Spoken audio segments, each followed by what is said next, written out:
If you're tired of the same old slow cooker recipes, I've got 5 crockpot dinners with only 5 ingredients that are all family approved. Trust me.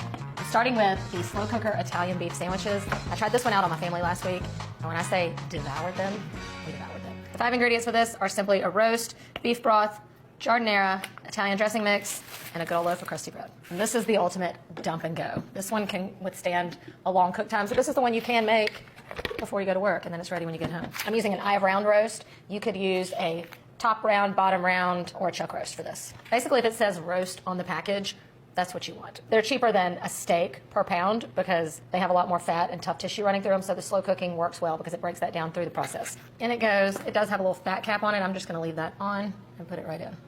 Literally everything gets dumped in. Pantry staples do not count as ingredients. We've talked about this before, but your pantry better already be stocked. So I'm going to season this with some salt and pepper. You want it to be seasoned throughout.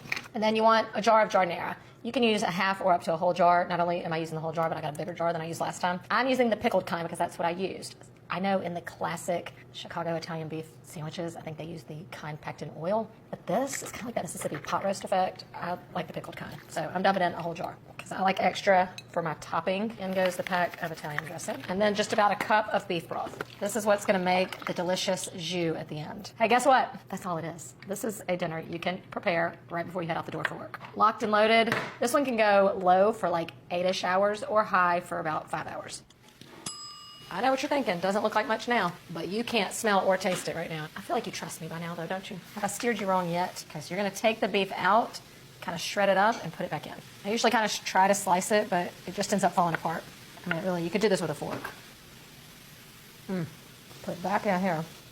Get that crusty bread for this because there's a lot of juice. You don't want to start with a soggy bread. It will never work for this. And we're going to take our shredded beef. Tell me that don't look good. And then I like to get the veggies. But this is also when you could just get another jar. It's still one ingredient, although I am using the marinated kind for the topping because I'm rich. All right, then you want to spoon a little more juice over the top. Come on now. Italian beef sandwiches. My husband insisted on a little cup of the juice next to it.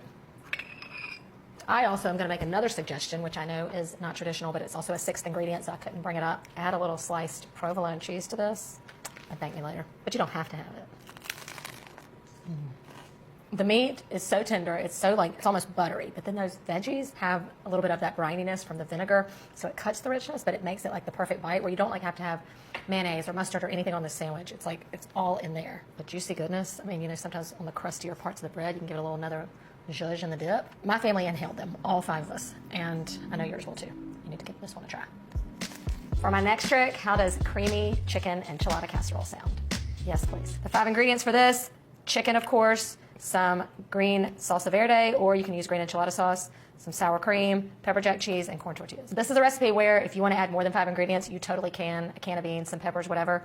I'm trying to keep it on the simple side with only 5. I've got a bone to pick when it comes to cooking chicken in the crock pot. Every recipe I see calls for way too much time. If you need more than 4 hours or you're going to be gone for a while, then start with frozen chicken. It will turn out just as good and way better than if you overcook this. My rule of thumb, 2 hours tops on high and 4 hours tops on low. Those frozen chicken breasts will give you an extra couple hours. Start by just putting your chicken in the crock pot. I'm using about 2 pounds of boneless, skinless chicken breast. I'm going to, of course, season it up. I'm just using salt, pepper, a little garlic powder, and a little chili powder. And then you're just going to pour over your tomatillo salsa or salsa verde. That's it. Lid goes on, 2 hours on high.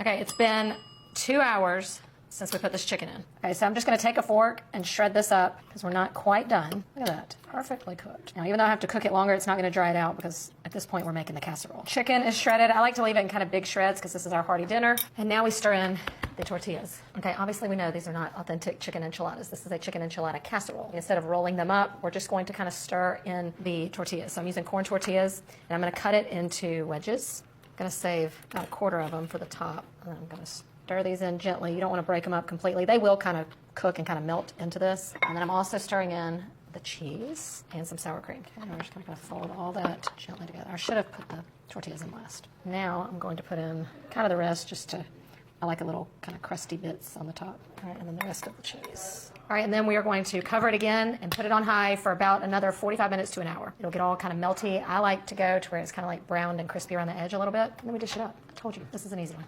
You're about to see these creamy chicken enchiladas. Look at this. It's like bubbly, creamy, cheesy perfection. Oh my God, it smells so good.